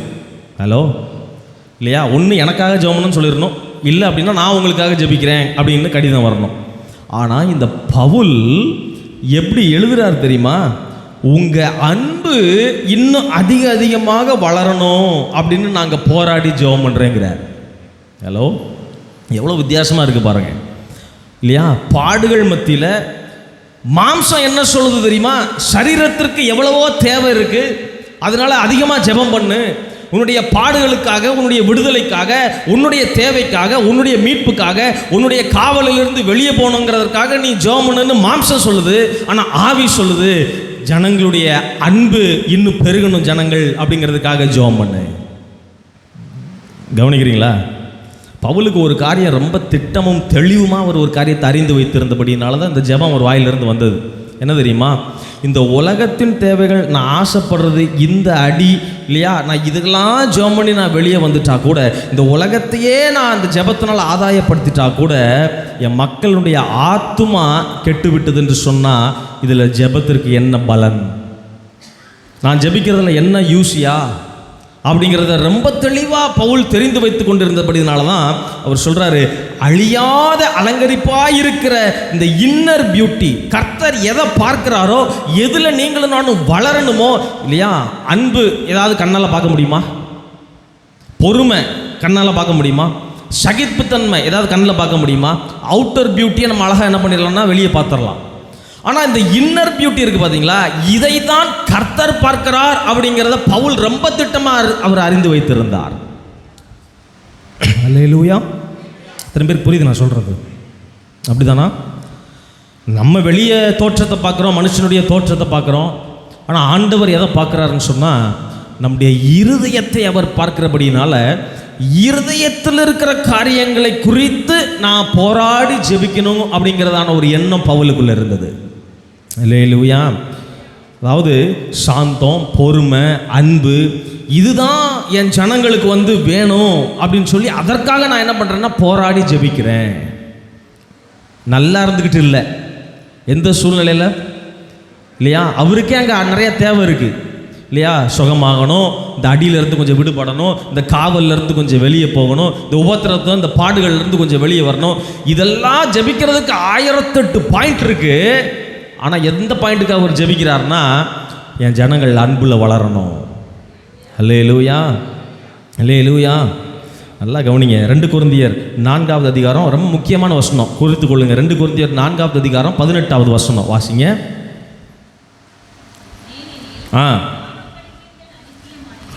ஏனெனில் காணப்படுகிறவைகள் அநித்தியமானவைகள், காணப்படாதவைகள் எவைகளோ நித்தியமானவைகள். நல்லா கவனிங்க. இப்போ பவுலுக்குள்ள ஒரு போராட்டம் இருக்கு. என்ன போராட்டம் தெரியுமா? உள்ளுக்குள்ள ஒரு இதைத்தான் நான் இந்த காலை நேரத்தில் உங்களுக்கு நான் கற்றுத் தர விரும்புகிறேன். நம்ம எல்லாருக்குள்ளேயுமே ஒரு போராட்டம், பவுலுக்குள்ள ஒரு போராட்டம். என்ன போராட்டம்னா, காணப்படுகிறவைகளுக்காக நான் ஜெபிக்க போறேனா அல்லது காணப்படாதவைகளாக இருக்கிறதற்காக நான் ஜெபிக்க போறேனா? அல்லேலூயா. காணப்படுகிறது எனக்கு என்னமோ தேவை, இப்போ என்ன அப்படின்னா எனக்கு விடுதலை வேணும். காணப்படுகிறது என்ன அப்படின்னா, என் ஜனங்களெல்லாம் ரொம்ப அடிபட்டுக்கிட்டு இருக்கிறான், கஷ்டப்பட்டுக்கிட்டு இருக்கிறான், துன்பப்பட்டுக்கிட்டு இருக்கிறான் இல்லையா? கிறிஸ்தவர்களெல்லாம் எரிச்சு கொண்டுகிட்டு இருக்கிறாங்க. இதுதான் காணப்படுகிறது. பாடுகள், வேதனைகள், நிந்தைகள், பசி, பட்டினி, இதெல்லாம் காணப்படுகிறவைகள். ஆனால் அவருக்குள்ள ஒரு போராட்டம் இருக்குது. என்ன அப்படின்னா, நான் பார்க்கறதுக்கு ஜெபிக்கிறது இல்லையா, நான் கர்த்தர் பார்க்குற எதை பார்க்குறாரோ இன்னர் பியூட்டிக்காக நான் ஜெபிக்க விரும்புகிறேங்கிறார். அல்லேலூயா. ஜெபத்தினுடைய மெச்சூரிட்டி எந்தளவு மாறிடுச்சு பாருங்கள். அப்படிதானா? இப்போ புரியுதா? குழந்தையாய் ஜெபிக்கிற ஜெபம்னா என்ன, புருஷனாய் ஜெபிக்கிற ஜெபம்னா என்ன? எத்தனை பேருக்கு புரியுது நான் சொல்கிறது? அல்லேலூயா. எல்லாருமே வளரணும், நானும் வளரணும், நீங்களும் வளரணும். அல்லேலூயா.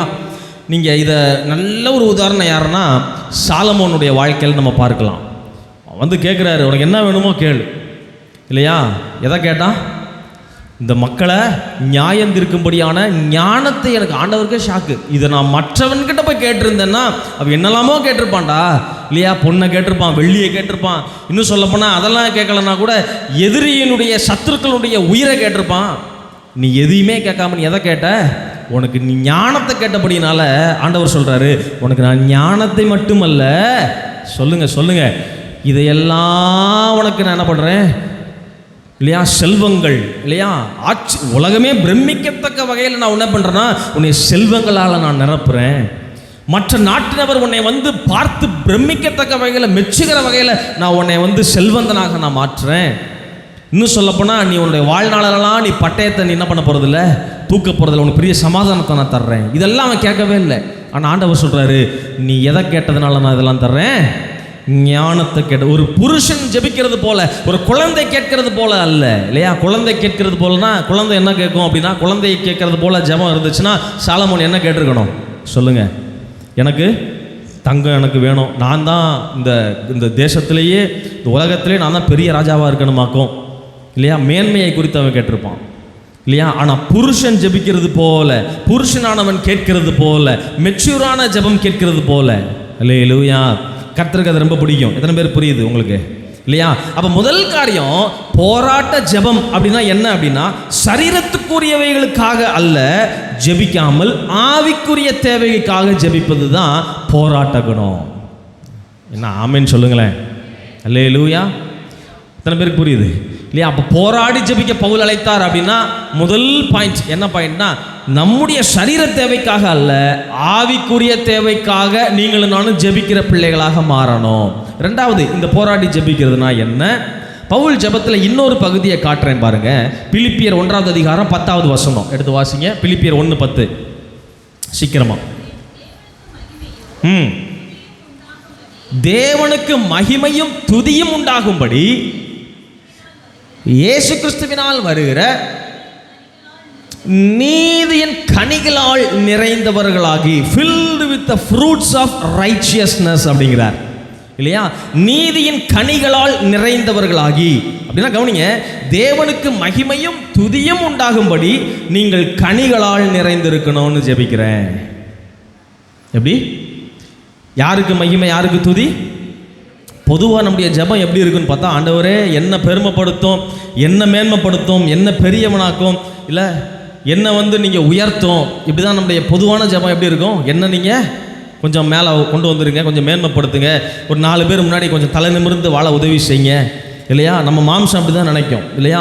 நான் உயரணும், மற்றவெல்லாம் என்ன செய்யணும்னா தாழ்ந்து போகணும். என் கம்பெனியில் நான் தான் என்ன செய்யணும்னா ப்ரொமோஷன் மேலே ப்ரொமோஷன் போயிட்டே இருக்கணும். இல்லையா? எனக்கு விரோதமாக சுற்றுறவன் கண்ணு முன்னாடி என்னை இப்படி பேசிட்டாங்க ஆண்டவரே, இல்லையா, எனக்கு இப்படி விரோதமாக செயல்பட்டுட்டாங்க ஆண்டவரே, தயவு செய்து என்ன பண்ணுங்கன்னா அவன் கண்ணுக்கு முன்னாடி என்ன பண்ணுங்க, என்னை உயர்த்திருங்க. இல்லையா? அட்லீஸ்ட் பக்கத்து வீட்டுக்காரனை விட ஒரு படியாவது நான் கொஞ்சம் மேலே என்ன பண்ணிடணும், வந்துடணும் ஆண்டவரே. மாம்சம் இப்படி ஜெபிக்க தோணும். இல்லையா? நமக்கு பொதுவாக பாருங்கள், இந்த செல்ஃப் எக்ஸால்டேஷன், இந்த செல்ஃப் க்ளோரிஃபிகேஷன், இதெல்லாம் நமக்கு பொதுவாக இயற்கையாகவே நமக்கு பிடிக்கும். நம்ம ஜெபத்திலே நம்ம நிறைய நேரத்தில் நம்ம நிதானித்து பார்த்தோம்னா நம்ம எப்படி ஜெபிக்கிறோங்கிறத நம்ம பார்த்துடலாம். நம்முடைய உயர்வு, நம்முடைய மேன்மை, நம்முடைய இல்லையா எல்லாம் நம்ம நம்ம நம்ம நம்ம குடும்பம், இல்லையா, நான் உயரணும், நான் மேன்மைப்படணும், என் பேர் வெளியே வரணும், என் பேர் பிரஸ்தாபப்படணும். ஆனால் பவுல் பாருங்கள், அவர் சொல்கிறாரு, என் வாழ்க்கையில் முதல் காரியம் கர்த்தர் மகிமைப்பட வேண்டும், அவருடைய நாமம் அவருடைய மகிமைக்காக துதிக்காக நான் என்ன பண்ணுறேன்னா வாழ ஜெபிக்கிறேன். இதை இன்னும் நீங்கள் நிறைய இடங்களில் பார்க்கலாம். இந்த ஒரு இடம் மட்டும் இல்லை. 2 தெசலோனிக்கேயர் புஸ்தகம் 1ஆம் அதிகாரம் 11ஆவது வசனம் வாசிங்க. 2 தெசலோனிக்கேயர் 1:11 குயிக்காக எடுத்து வாசிங்க. 2 தெசலோனிக்கேயர் 1:11.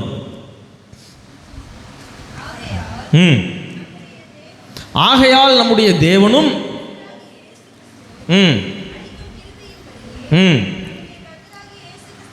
இயேசு கிறிஸ்துவின் நாமம் உங்களிடத்திலும் நீங்கள் அவரிடத்திலும் மகிமைப்படும் பொருட்டாக. அல்லேலூயா.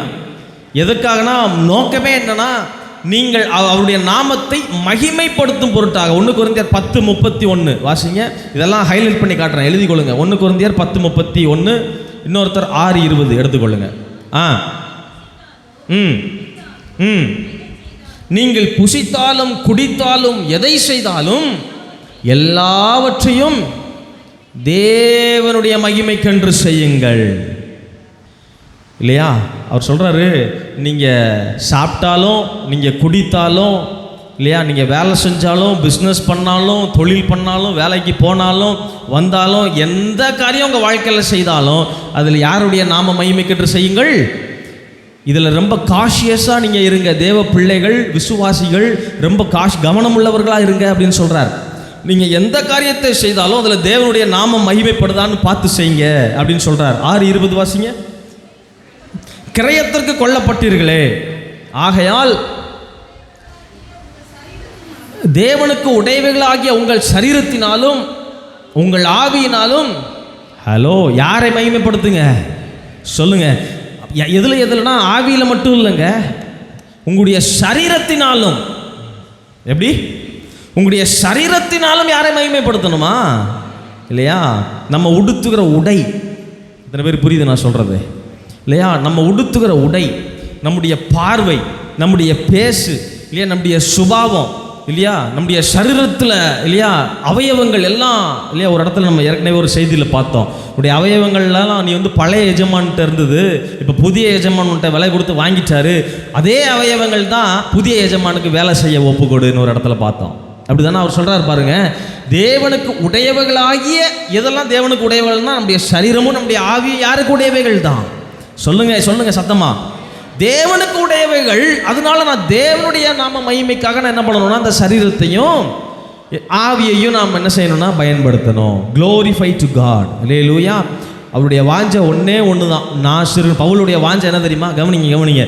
நான் சிறுகணும், சொல்லுங்க, அவர் பெருகணும். அல்லேலூயா. நான் சிறுகணும் ஐயா.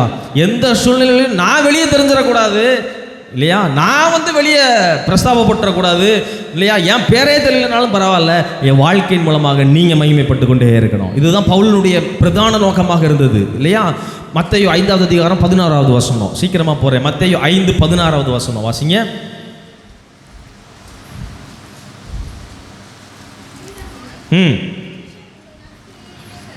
இவ்விதமாய் மனுஷர் உங்கள் நற்கிரியைகளை கண்டு பரலோகத்திற்கிற உங்கள் பிதாவை மகிமைப்படுத்தும்படி, இல்லையா, உங்கள் நற்கிரியைகளை கண்டு, சொல்லுங்க, உங்களை மகிமைப்படுத்தும்படி அல்ல. ஹலோ, கவனிங்க. நீங்கள் நல்லது செய்கிறது மூலமாக, நீங்கள் நல்ல மனுஷனாக இருக்கிறது மூலமாக, 4 பேர் நல்லா உங்களை போற்றுகிறது மூலமாக உங்களுடைய நாம மகிமையே இல்லை. யாருடைய நாம மகிமைப்படணும்? தேவனுடைய நாமம். பிதாவை அவர்கள் மகிமைப்படுத்தும்படி உங்கள் வெளிச்சம் அவர்கள் முன்பாக. ஆனால் இன்னைக்கு அப்படியே தலைகீழ இருக்குது இந்த உலகமே, இல்லையா? சமுதாயமே தலைகீழ இருக்குது, ஊழியமே இன்னும் சொல்ல போனால் தலைகீழ இருக்குது. கவனிங்க இல்லையா? ஊழியங்களே எப்படி இருக்குன்னா, அவர்கள் செய்கிற ஊழியத்தின் நிமித்தமாக யாருடைய பெயர், யாருடைய நாமம் மகிமைப்படுதுன்னா அந்த ஊழிய தலைவர்களுடைய நாமம் தான் மகிமைப்படுது. எத்தனை பேருக்கு புரியுது நான் சொல்றது? அப்படிதானா? ஜனங்கள் யாரை மகிமைப்படுத்துறாங்க, ஜனங்கள் யாரை தேடி ஓடுறாங்க அப்படின்னா, எங்க அண்ணன் வர்றாரு, நான் போய் எப்படியாவது அவர் கையை தொட்டுற மாட்டேனா? ஹலோ, கவனிக்கிறீங்களா? எங்க ஐயா வர்றாரு, எப்படியாவது அவர் பக்கத்தில் நான் ஒரு போட்டோ எடுத்துட மாட்டேன்னா? கவனிக்கிறீங்களா? ஆனால் அங்கே பவுலுடைய வாஞ்சை என்னன்னா, ஐயா நான் இருக்கிறதே தெரிய வேண்டாம். சொல்லுங்க, நான் இருக்கிறதே தெரிய வேண்டாம், உங்கள் நாம மட்டும் மகிமைப்படட்டும், இல்லையா? நம்ம நற்கிரியை செய்தால் கூட, நல்ல ஊழியத்தை செய்தால் கூட நம்முடைய நாமம், நம்முடைய பெயர் அல்ல, யாருடைய நாமம் வரணுங்க? தேவனுடைய நாமத்தை மற்றவர்கள் என்ன செய்யணும்னா, நம்ம செய்கிற கிரியைகள் மூலமாக அவர்கள் யாரை மகிமைப்படுத்தணும்னு சொன்னால் கர்த்தரை மகிமைப்படுத்துகிறவர்களாய் மாறணும். இன்னைக்கு வரைக்கும் அன்னை தெரசாவினுடைய சேவைகள் பேசப்படுதுன்னா அதுக்கு காரணம் என்னன்னா, அன்னை தெரசா செய்த தொண்டு என்ன பார்த்தீங்கன்னா, அதாவது இந்த உலகத்தில் யாராலையுமே செய்ய முடியாத காரியங்களை அவங்க செய்தாங்க அப்படின்னா அதுக்கு காரணம் என்னன்னா, அது கிறிஸ்துவனுடைய அன்பை பிரதிபலிக்கிறவர்களாக இருந்தார்கள்.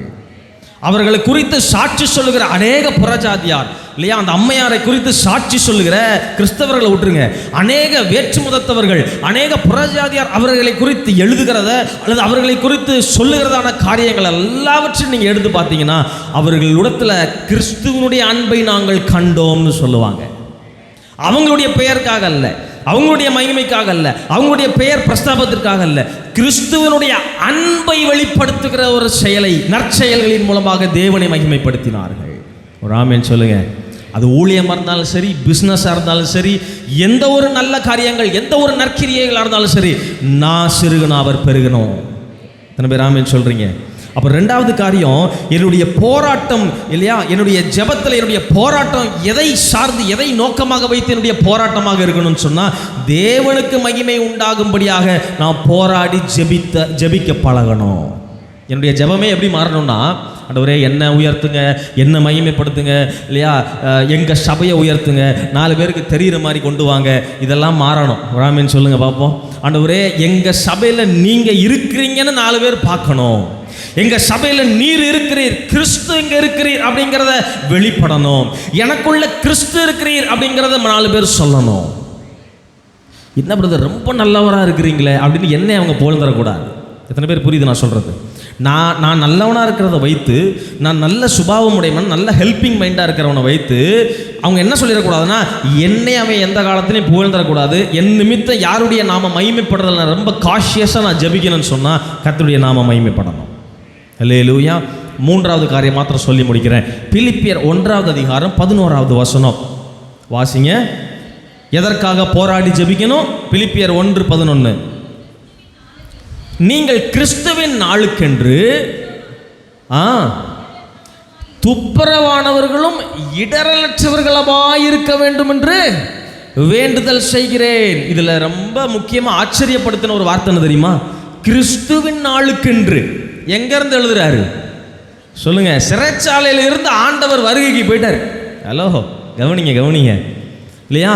ஆண்டவருடைய வருகை வரும்பொழுது நீங்கள் அவரை எதிர்கொள்ள வேண்டுமானால் நீங்க எப்படிப்பட்டவர்களாக இருக்கணும்னு சொன்னா, நீங்க பரிசுத்தம் உடையவர்களாக, துப்புரவானவர்களாக, மற்றவர்களை இடரல் உண்டாக்காதவர்களாக, இல்லையா? பரிசுத்தத்தை காத்து கொள்கிறவர்களாக, அவருக்கு முன்பதாக கிறிஸ்துவின் நாளுக்காக ஆயத்தம் உள்ளவர்களாக நீங்க இருக்க வேண்டும் என்று சொல்லுங்க. நான் உங்களை கேட்கிறேன்னு அவர் சொல்லல, நான் போராடி ஜெபிக்கிறேங்கிறார். அல்லேலூயா, அல்லேலூயா. நம்முடைய ஜெபங்கள்லாம் மாறுவதாக இயேசுவின் நாமத்தில். ஆமென். இல்லையா? அடிபட்டுக்கிட்டு மிதிப்பட்டுக்கிட்டு சிறைச்சாலையில் இருந்துக்கிட்டு விசுவாசிகளுக்காக என்ன ஜெபிக்கிறார் தெரியுமா? ஐயா அவர் இந்த மாதம் இவ்வளோ சம்பளம் வாங்குறாரு, அடுத்த மாதம் கொஞ்சம் சம்பளத்தை கொஞ்சம் கூட்டி கொடுங்கன்னு ஜெபிக்கலை. கவனிக்கிறீங்களா? இன்றைக்கி நம்ம அப்படி தான் ஜெபிச்சுட்டு இருக்கிறோம். நம்மளே மாறணும் இல்லையா? நானே மாறணும். நம்ம ஜெபம்லாம் எப்படி இருக்குது தெரியுமா? ஆண்டவரே எங்கள் விசுவாச பிள்ளைகள் இந்த நிலவரத்தில் இருக்காங்க, இந்த நிலவரத்தை கொஞ்சம் மாற்றிருங்கப்பா அப்படின்னு ஜெபிக்கிறோம். ஜெபிக்கிறது தப்பு இல்லை. ஆனால் பிரதானமான நோக்கம், உன்னதமான நோக்கம் எங்கே அடிபட்டுக்கிட்டு இருந்து விசுவாசிகளுக்கு ஜெபிக்கும் போது ஜெபிக்கிறாரு. சபையில் இருக்கிறவங்களுக்கு, அந்த பட்டணத்தில் இருக்கிறவங்களாம் ஜெபிக்கிறாரு. என்ன ஜெபிக்கிறாருன்னா, ஆண்டவரே நீங்கள் ஒரு நாள் வரப்போறீங்க, நீங்கள் உங்கள் வருகும் போது அவங்க எப்படி இருக்கணும்னு சொன்னால் துப்புரவானவர்களாக இருக்கணும், பரிசுத்தம் உள்ளவர்களாக இருக்கணும் இல்லையா? மற்றவர்களுக்கு இடரல் உண்டாக்காதா இடரலற்றவர்களாக அவர்கள் இருக்குன்படியா நான் என்ன பண்ணுறேன்னா, நான் சாதாரணமாக இல்லை, நான் போராடி ஜெபிக்கிறேன். எங்கே உட்காந்துக்கிட்டு? சிறைச்சாலையில் உட்காந்துக்கிட்டு. ஒரு ஆமென் சொல்லுங்க. அல்லேலூயா, அல்லேலூயா.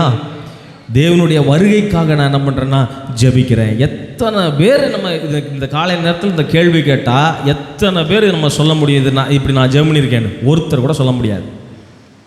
அப்படிதானா? யாராவது ஜெபிச்சிருக்கிறோமா அந்த மாதிரி இல்லையா?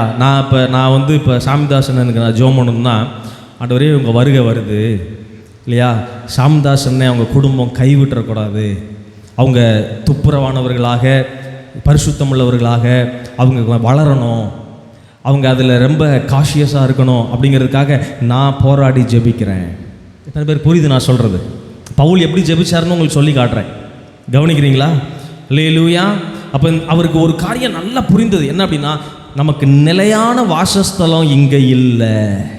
அவர் புரிந்து கொண்ட ஒரு மிகப்பெரிய சத்தியம் என்னன்னு சொன்னால், அவருக்குள்ள ஒரு சத்தியம் இல்லையா, அவருக்குள்ள ஒரு ஊர்ஜிதமான ஒரு கருத்து அவருக்குள்ள என்ன இருந்ததுன்னு சொன்னால், நிலையான வாசஸ்தலம் இங்கன்னு ஒன்றுமே இல்லை, எனக்கு கர்த்தர் அங்கே மேலே அவருக்கு வாசஸ்தலத்தை எனக்கு வைத்திருக்கிறார். அல்லேலூயா. அப்போ என்னுடைய வாஞ்சை எதை நோக்கி இருக்கணும்னு சொன்னால், அது கர்த்தருடைய நாளுக்கானதாக என்னுடைய வாஞ்சை இருக்கணும். என்னுடைய ஜெபம் எதை நோக்கி இருக்கணும்னு சொன்னால், கர்த்தருடைய நாளுக்கானதாக என்னுடைய ஜெபம் மாறணும். ஆமென் சொல்லுங்க. எத்தனை நாள் தான் நமக்காகவே ஜெபம் பண்ணிட்டு இருப்போம்? எத்தனை நாள் தான் நம்ம சபைக்காகவே ஜெபம் பண்ணிட்டு இருப்போம்? எத்தனை நாள் தான் நம்முடைய வளர்ச்சிக்காகவே நீங்களும் நானும் ஜெபித்து கொண்டு இருப்போம்? அல்லேலூயா.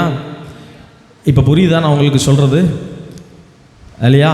குழந்தை ஜெபிக்கிறதுக்கும் புருஷனானவன் ஜெபிக்கிறதுக்கும் ரொம்ப வித்தியாசம். இன்னும் பவுலுடைய ஜெபம் ஒன்று தான் நடந்திருக்கேன். வெறும் 3 வசனத்தை வச்சு தான் 1 மணி நேரம் பேசிகிட்டு இருக்கிறேன். இது மாதிரி நிறைய ஜெபங்கள், அவருடைய ஜெபங்களெல்லாம் நீங்கள் எடுத்து வாசித்து பார்த்தீங்கன்னா, அவருடைய ஜெபம் வந்து அவர் ரட்சிக்கப்பட்ட போது ஜெபித்தது மாதிரி இல்லை. அவர் வந்து வேற லெவலில் மெச்சூரிட்டியாக அவருடைய ஜெபங்கள் மாறினதை நீங்கள் நானும் பார்க்க முடியும். அல்லேலூயா. பழக்கப்பட்ட ஜெபமாய் அல்ல, அல்லது இன்னும் சொல்லப்போனால் பாரம்பரிய ஜெபமாய் அல்ல, மனுஷனுடைய பார்வைக்காக செய்கிற ஜெபமாய் அல்ல. நான் என்னுடைய ஜெபம் எப்படி மாறணும்னு சொன்னால், போராடி ஜெபிக்கிற ஜெபமாக, இன்னும் சொல்லப்போனால் ஆவிக்குரிய வளர்ச்சிக்கு ஜெபிக்கிற ஜெபமாக என்னுடைய ஜெபங்கள் மாறணும் இல்லையா? கீழானவைகளுக்காக அல்ல. சொல்லுங்க, எதற்காக ஜெபிக்கணும்? மேலானவைகளுக்காக ஜெபிக்கணும். அவர் சொன்னார் இல்லையா போகும்போது, நான் உங்களுக்காக ஒரு ஸ்தலத்தை அவர் சொன்னது உண்மையா இல்லையா? சொல்லுங்க, நம்புறீங்களா இல்லையா? அப்போ எத்தனை பேர் அந்த வீட்டுக்காக ஜெபம் பண்ணியிருக்கீங்க? ஹலோ இல்லையா? நம்ம கண்ணுக்கு தெரிஞ்சதெல்லாம் 5 சென்டில் வாங்கி இங்கனக்குள்ள ஒரு வீடை கட்டிடணும். ஆண்டவரே ஏசப்பா, பக்கத்து வீட்டுக்காரனை எப்படியாவது நான் ஆட்டையை போட்டாவது என்ன செஞ்சேன்னு ஒரு செண்டை கட்டிடணும், காம்பவுண்டை இழுத்து போட்டாவது நான் கட்டிடணும். நம்முடைய ஜெபங்கள்லாம் இப்படி தான் இருக்குது இல்லையா? பூமிக்கு அடுத்தவைகள் இல்லையா? போகும்போது அது ஒன்றாக போகிறதில்ல, விட்டுட்டு தான் போக போகிறோம், எங்கேயும் கொண்டு போக போகிறதில்ல. ஆனால் நித்தியமாக உங்களுக்குன்னு நான் ஒரு வீடை கட்டுறேன்னு சொன்னாரே, அந்த வீட்டுக்காக ஆண்டவரே கன்ஸ்ட்ரக்ஷன் கொஞ்சம் நல்லா ஹெவியாக பண்ணுங்க. சொல்லுங்கள், எத்தனை பேருக்கு புரியுது இல்லையா? எனக்குன்னு ஒரு வீடு அங்கே மேலே கட்டிகிட்டு இருக்கீங்கல்ல, கொஞ்சம் ஹெவியாக, இன்னும் கொஞ்சம் 2 செங்கல் எக்ஸ்ட்ரா வச்சு, கொஞ்சம் சாந்த கொஞ்சம் எக்ஸ்ட்ரா வச்சு கட்டுங்க. எத்தனை பேர் புரியுது நான் சொல்கிறது? நம்முடைய ஜெபங்கள் எதன் மேலே ரொம்ப காஷியஸாக கவனமாக இருக்கணும்னா, கர்த்தர் நமக்கு எதெல்லாம் தருவேன் என்று வாக்கு பண்ணியிருக்கிறாரோ, மேலான காரியங்கள் எதெல்லாம் நமக்கு வாக்கு பண்ணியிருக்கிறாரோ, அதற்காக நம்ம ஒரு நாளும் ஜெபிக்கிற ஜனங்களாக இல்லை. குழந்தையான ஜெபம் அல்ல, புருஷனான ஜெபமாய் மாறுவதாக. அல்லேலூயா. இப்போ ஆரம்பத்தில் ஒரு கேட்ட கேள்வியை உங்களிடத்தில் நான் கேட்குறேன் இல்லையா? எதற்காக போராடுவோம்? ஒரு 3 காரியம் சொன்னேன். சொல்லுங்கள் பார்ப்போம், நீங்கள் எழுதியிருப்பீங்க. எதற்காக போராடுவோம்? முதல் காரியம், ஜெயிக்கிறதற்காக நீங்கள் நானும் போராடுவோம். அப்போ இந்த செய்தியிலிருந்து நம்ம புரிந்து கொள்வது, எதை நம்ம ஜெயிக்கணும் அப்படின்னு சொன்னால், பாவத்தை ஜெயிக்கணும். மேலானதை நாடணும்னா எதை இங்கே ஜெயிக்கணும்? சொல்லுங்கள், பாவத்தை ஜெயிக்கணும், மாம்சத்தை ஜெயிக்கணும், சரீர ஆசைகளை ஜெயிக்கணும் இல்லையா? உலகத்திற்குரியவைகளை இல்லையா நீங்களும் நானும் ஜெயிக்கிறவர்களாய் மாறணும். அப்போ ஜெயிக்கிறனா மாறணும் அப்படின்னா போராட ஆரம்பிச்சிருவோம் ஆட்டோமேட்டிக்காக. எதற்காக போராட ஆரம்பிச்சிருவோம்? இந்த உலகத்திற்குரிய ஆசைக்கு விரோதமாக போராட ஆரம்பிச்சிருவோம். இந்த உலகத்தினுடைய தேவைகளுக்கு விரோதமாக போராட ஆரம்பிச்சிருவோம். இந்த உலகத்தினுடைய ஜெபத்திற்கு விரோதமாக நம்ம ஜெபமே என்னவா மாறிடும்னா இந்த நம்முடைய போராட்ட குணமுள்ள ஜெபமாக மாறிடும். ஏன்னா நம்ம ஜெயிக்கணும். எதை ஜெயிக்கணும்? இந்த உலகத்தை ஜெயிக்கணும்.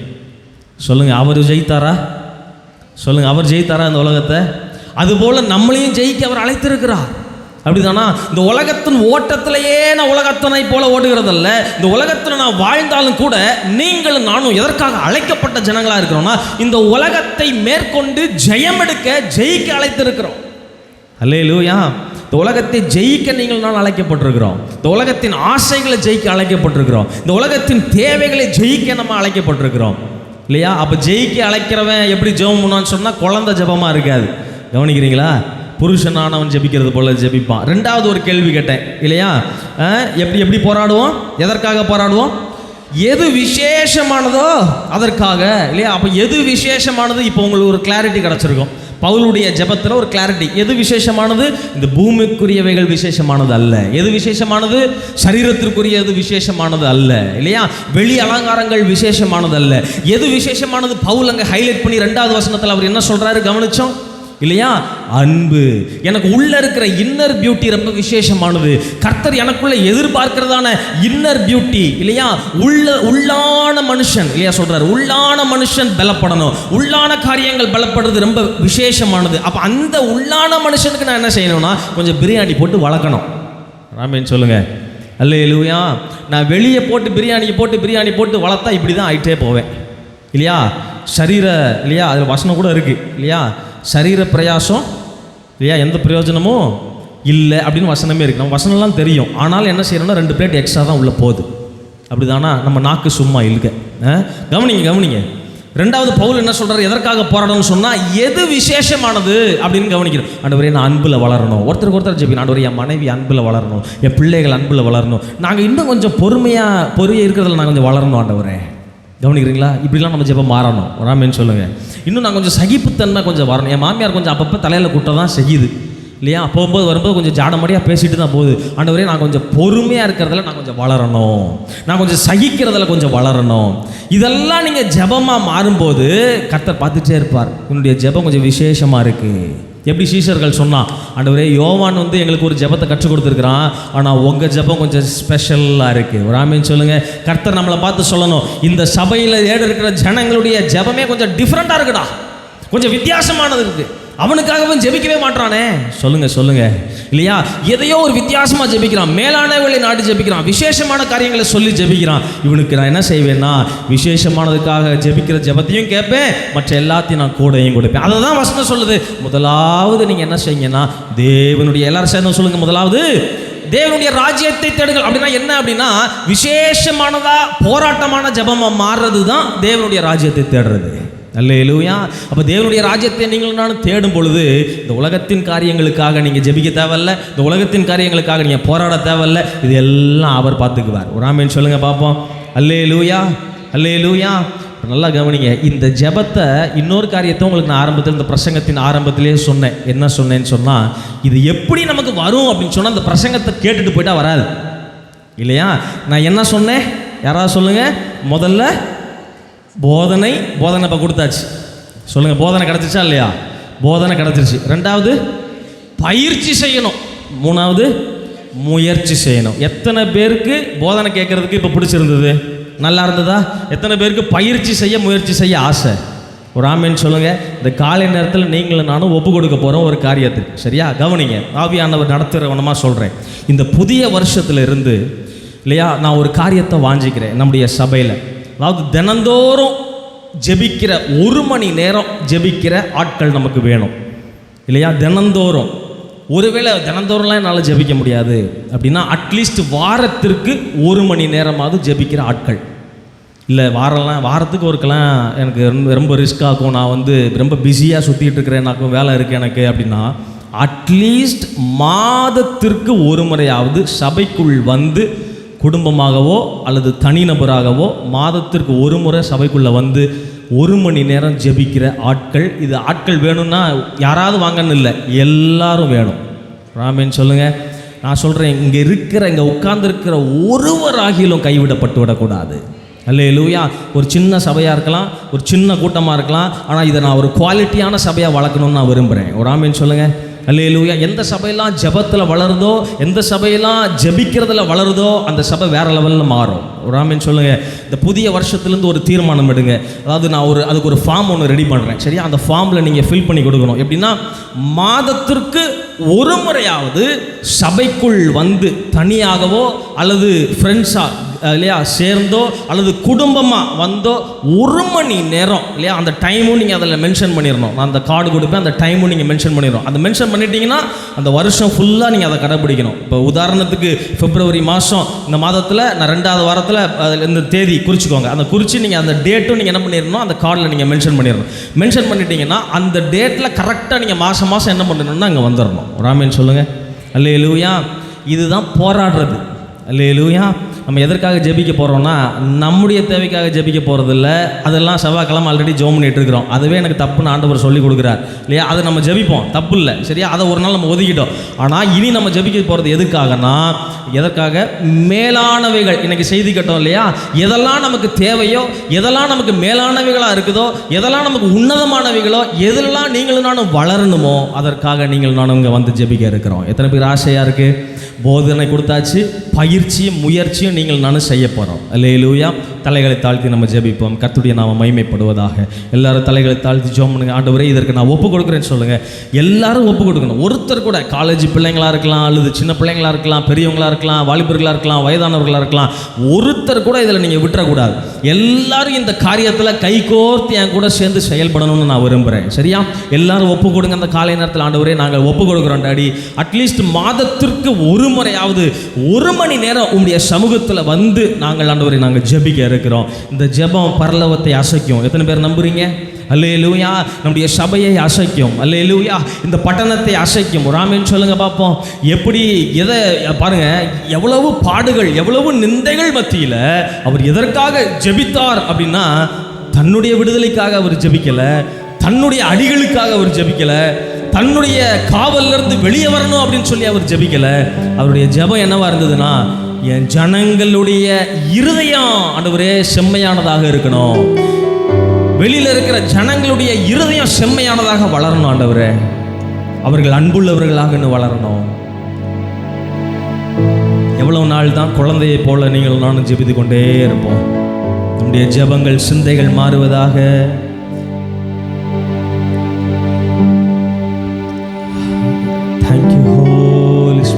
எல்லாம் எழுந்து இருக்கலாமா? கொஞ்சம் நேரம் ஒப்பு கொடுங்க. கர்த்தருடைய சமூகத்தில் சபையாய் ஒப்பு கொடுங்க. கர்த்தருடைய சமூகத்தில் சபையாய் ஒப்பு கொடுங்க. Glory to God. எங்களுக்குள்ளே வாசம் செய்யும் ஆவியானவரே, இந்நாளிலும் சித்தம் போல் நடத்தி செல்லுமையா. பாடலாமா? எங்களுக்குள்ளே வாசம் செய்யும் ஆவியானவரே, இந்நாளிலும் சித்தம் போல் நடத்தி செல்லுமையா. சத்தமாய் ஆவியானவரே, ஆவியானவரே, பரிசுத்த ஆவியானவரே. சொல்லுங்க சொல்லுங்க, நீங்க உயர்த்துங்க அவரை. ஆவியானவரே, Glory to God. ஆவியானவரே, பரிசுத்த ஆவியானவரே. எப்படி நான் ஜெபிக்க வேண்டும், எதற்காக ஜெபிக்க வேண்டும், கற்றுத்தாரும் ஆவியானவரே. கேளுங்க கேளுங்க. ஓ, எப்படி நான் ஜெபிக்க ஆமென். எதற்காக ஜெபிக்க வேண்டும், கற்றுத்தாரும் ஆவியானவரே. ஓ, வேத வசனம் புரிந்து கொண்டு, வேத வசனம் புரிந்து கொண்டு விளக்கங்களை அறிந்திட எத்தனை பேர் கேட்குறீங்க? அந்த காலை நேரத்தில் வேத வசனம் புரிந்து கொண்டு விளக்கங்களை அறிந்து ஜெபிக்கிற ஜெபம். நல்ல 2 கைகளை பரலோகத்துக்கு நேரா உயர்த்தி, ஆவியானவரே, Glory to God. இயேசையா. ஆமென் ஆமென் ஆமென் ஆமென் ஆமென். ஓ, உயர்த்துங்க. ஆவியானவரே, இயேசுவே, பரிசுத்த ஆவியானவரே. ஒன் மோர் தெரியுமா ஆவியானவரே? ஆவியானவரே, ஆவியானவரே, பரிசுத்த ஆவியானவரே, glory ஆவியானவரே, ஆவியானவரே, பரிசுத்த ஆவியானவரே, எங்களுக்குள்ளே வாசம் செய்யும் ஆவியானவர். சொல்லலாமா? இந்நாளில் நடத்தி செல்லுமையா எங்களுக்குள்ளே. கேளுங்க கேளுங்க, அப்பா கிட்ட கேளுங்க. எங்களுக்குள் வாசம் பண்ணுகிறவரே, இந்த நாளில் உங்க சித்தம்படி நாங்கள் செய்வதற்கு 2 கைகளை உயர்த்தி ஆவியானவர் இயேசுவே, பரிசுத்தவரே, glory to God. ஆவியானவர், ஆவியானவரே, பரிசுத்த ஆவியானவரே. சொல்லுங்க, வாயை திறந்து, ஆண்டவரே எங்களுக்குள்ள நல்ல உணர்வை கொடுத்ததற்காக ஸ்தோத்திரம். நாங்கள் எதற்காக ஜெபிக்கணும்னே நீங்கள் சொல்லித்தர வேண்டியிருக்கு ஆண்டவரே. உலகத்துக்கானவைகளை அல்ல, மேலானவைகளை நாட எங்களை நாங்கள் ஒப்பு கொடுக்கிறோம். இந்த காலை நேரத்தில் தேவ கிருபை தொடர்ந்து நடத்தட்டும். இந்த வார்த்தைகள் எங்களுக்குள்ள அப்படி கிரியை செய்யட்டும். எங்களுக்கு கற்றுத்தந்த நல்ல போதனைகளுக்காக உமக்கு ஸ்தோத்திரம். தொடர்ந்து தேவ கிருபை எங்கள் நடத்தட்டும். இயேசுவின் மூலம் கேட்கிறோம் பிதாவே. ஒரு பாடலை பாடும்போது கர்த்தருக்கென்று நம்ம உற்சாகமாக காணிக்கையை செலுத்துவோம். கார்த்தி அண்ணன் ஒரு பாடலை பாடுவாங்க.